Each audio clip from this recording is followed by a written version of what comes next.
Si je vous dis pesticides, peut-être que cela évoquera quelque chose à certains. D'autres me citeront quelques exemples. Mais aujourd'hui, je vais vous parler d'un sujet qui dure depuis plus de 30 ans, le scandale du chlordécone.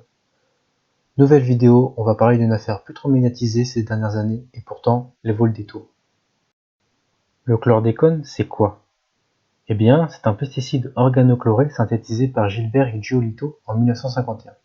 Il sera commercialisé en 1958 par Allied Chemical and Dye Corporation. Le chlordécone sera ensuite utilisé entre 72 et 93 en France et employé pour le traitement des bananiers pour lutter contre le charançon.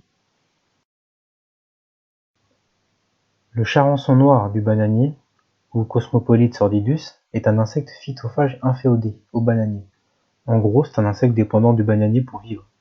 Le problème, c'est qu'il s'installe dans le tronc du bananier, alors celui-ci s'affaiblit et meurt. C'est l'un des ravageurs les plus importants des bananiers, les plantains, donc on utilise du chlordécone qui fonctionne plutôt bien. Et là, vous allez me dire, mais alors en quoi c'est devenu un scandale? Eh bien, c'est parce qu'il fonctionne bien, trop bien, il est même nocif. C'est Hubert qui démontre la toxicité du chlordécone chez la souris et la poule.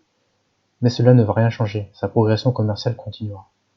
En 1975, l'usine fabriquant le chlordécone subit une grave pollution, une des plus importantes qui entraîne l'interdiction du produit aux États-Unis. Des troubles neurologiques sont alors constatés parmi les ouvriers de l'usine, dont les analyses de sang ont révélé un taux élevé de chlordécone.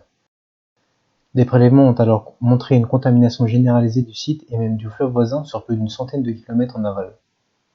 Maintenant, si vous voulez bien, parlons des Antilles. Elles ont été confrontées à 2 cyclones qui ont entraîné une forte pression parasitaire.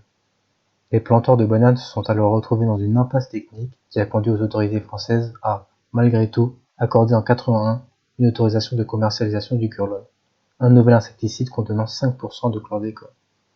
Au total, on estime que 300 tonnes de chlordécone ont été épandues à la main sur les sols antillais, ce qui aurait contaminé un quart de la surface agricole. Et donc, quels sont les effets sur l'environnement et la santé? Une telle pollution n'est pas sans conséquences pour la faune et la flore exposées. Un phénomène de bioconcentration opère tout au long de la chaîne alimentaire, avec l'homme pour ultime maillon. Dans le cas des plantes, la contamination se fait par contact direct et par absorption au niveau des racines. La contamination touche aussi les animaux terrestres.